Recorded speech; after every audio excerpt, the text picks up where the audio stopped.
Сайхан байцгаана хүмүүстээ. Нийгэм судлалын хичээл улс төр бүлэг сэдв хичээл 2. Өнөөдрийн хичээлээр хардчлалын үнэ зүйлс ба Монгол улсын үндсэн хуулийг судалцгаая. Ардчлал гэж юу вэ хүмүүстээ? Ирэх зүйлээрээ. Ардчлал гэдэг нь демос буюу ард, кратос буюу хүч, засаг, ард түмний засаг гэсэн утгыг илэрхийлсэн грек үг юм.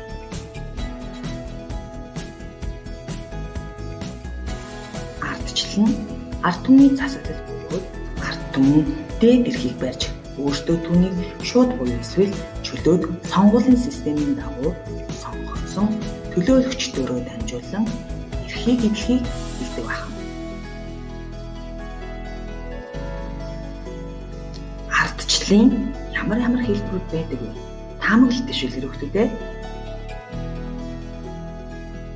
Ардчлалын үндсэн 2 хэлбэр байдаг бөгөөд шууд ардчлал, төлөөллийн ардчлал юм.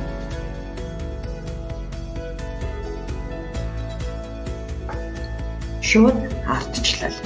Шууд ардчлал нь олон түмэн өөрийгөө удирдах хэлбэр. Эртний грект иргэн бүрийг төрийг удирдах хэрэгт оролцуулдаг байсан ардчилсан төрийн хамгийн анх үүссэн хэлбэр юм.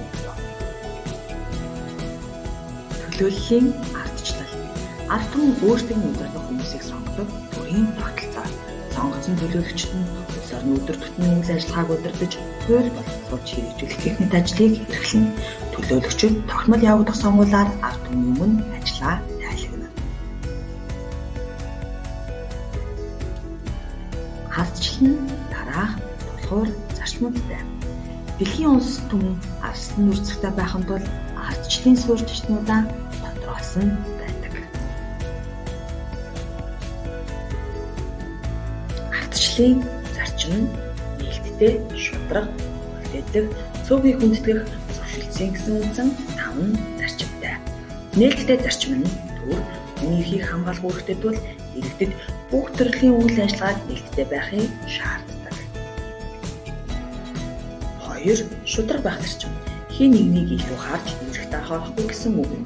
Бүх иргэдэд адил тэнцвэр боломж олгодог. 3 дугаар хууль дэдлэх зарчим.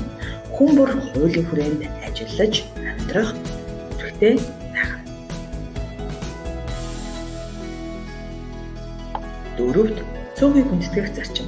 Цөөхий эрх олонхын хүсэл зоригоос үл хамаарах бөгөөд олонхын хүч төснөр үйлсгдэх ёстой. Зөвшөөрлөлийн зарчим нь улс төрийн намууд нийгмийн бүлгүүдийн хооронд үзэл бодол, байр суурийн ялгааг нэгтгэх арга нь болж байна. Энэ хүн бол Роберт Тайл. Улс төр шүтлаач, ардчлалын плюралист буюу олон ургаж онолын төлөөлөгч бөгөөд Америкийн улс төрийн шилжүүлгийн ерөнхийлөгчөөр сонгогдсон ажиллаж байсан. Тэрээр ардчлалын үнэт зүйлсийг найруулчлан судалж, ойлголтыг зохицуулж өгсөн эрдэмтэн юм. Тэгвэл ардчлалын үнэт зүйлсийг дараах зурагаас хамтдаа харцгаая. Үүнд хүний эрх хэрэгчлөө, иргэдийн улс төрийн оролцоо, тэгшэрх, нийтэд тайлагнах ил тод байх ёс, олон намын тогтолцоо, эрх мэдлээ хэтрүүлэхэд хяналт тавих, хууль захирагдах ёс, иргэний боловсрол, чөлөөт, шударга сонгуул гэсэн үнэт зүйлсүүд ордог. Бүгдээрээ одоо Монгол улсын үндсэн хуулийн талаар судалцгаая. 1924 оны 11-р сарын 26-ны өдөр улсын анх дугаар их хурлаас 8 дахь Монгол Ард улсын анх дугаар үндсэн хуулийг батлан гаргасан. 1924 оноос одоо хүртэл 4 удаа үндсэн хуулиа батлан шинжилсэн байдаг. 1990 оны эхээр дэлхийн улаан улс орнд өрнөж байсан ардчлалын өөрчлөлийг манай ард түмэн тайван замаар хийж 1992 онд одоогийн үндсэн хуулиа батлсан байдаг. Уг хууль нь 6 бүлэг 70 зүйлтэй. Ардчлалын тулгуур үнэт зүйлс нь Монгол улсын үндсэн хуулийн үндсэн санаатай холбогдох нь. Үүнд тэгшэрх, тогтмол чөлөө шударга сонгуул, эдийн засгийн эрх чөлөө, хууль нь захирагдах ёс зэргийг дурдж өгч болно.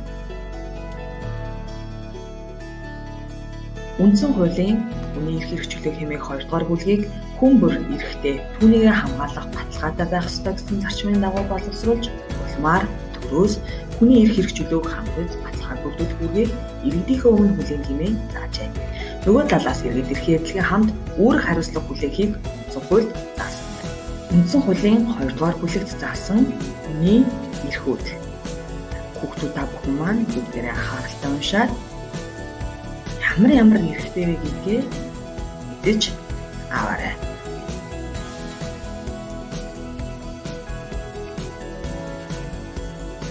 Мөн үндсэн хуулийн 2 дугаар бүлэгт Монгол улсын иргэний үндсэн үүрэг болон журам дүүргийг тохирлож өгсөн байдаг.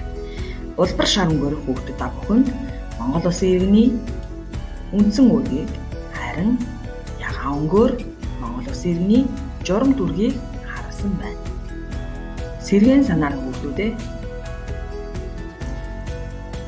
дараах бүлүүчэнд ардчлал, түүний хэлбэр, мөн ардчлалын онолууд, ардчлалын үд зүйлсийг харуулсан байна.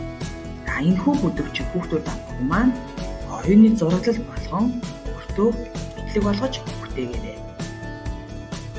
Николо де Бернардо Макиавелли Сэргэн мандалтын үеийн түүхч, улсторч, дипломатч, философч, зохиолч, орчин үеийн улс төрийн шил ухааны эцлэгч гэж үздэг. Тэрээр эзэн хаан хэмээх зохиолыг бичснээр улс төрийн шил ухаанд томоохон хувь нэмэр оруулсан төдийгүй улс төрийн тухай тодорхойлтыг өгсөн байна. Энэ хүн бол Дэвид Истон, Америкийн улс төр судлаач. Тэрээр Чикагогийн их сургуулийн улс төрийн шил ухааны профессороор ажиллаж байсан туршлагатай. Тэрээр улс төр бол нийгэмдэх үнэт зүйлсийг эрх мэдэл туулгуурлан хуваарлан байршуулах үр хяц хэмээн үзэж байсан. Одоо бүгдээрээ Монголд байсан социалист болон ардчилсан төрийн үнэт зүйлсийг харьцуулан судалцгаая. Хүүхдүүд та бүхэн маань мөн адил шинжилэн судлаарай. 1990 оноос өмнөх социалист тухайлбал тиймээ сонгох ардсан зарчмыг улс төр үзэл сурталчилсан компани болон төлөвлөдөг.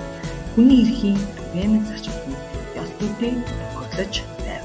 Мөн шашингүй үзлэхийг сурталчилж байжээ. Харин 1990 оны дараах нийгмийн үед хүмүүс хувийн өмчөө аривжуулж түүнийхээ үр дүнгээр амьдрах, хууль захирагдан амьдрах, мөн хүний эрхийн зарчмуудыг амьдрал үйл ажиллагаанд бодиттой хэрэгжүүлэх зэрэг ардчлалын үнэт зүйлс байсан байгаа.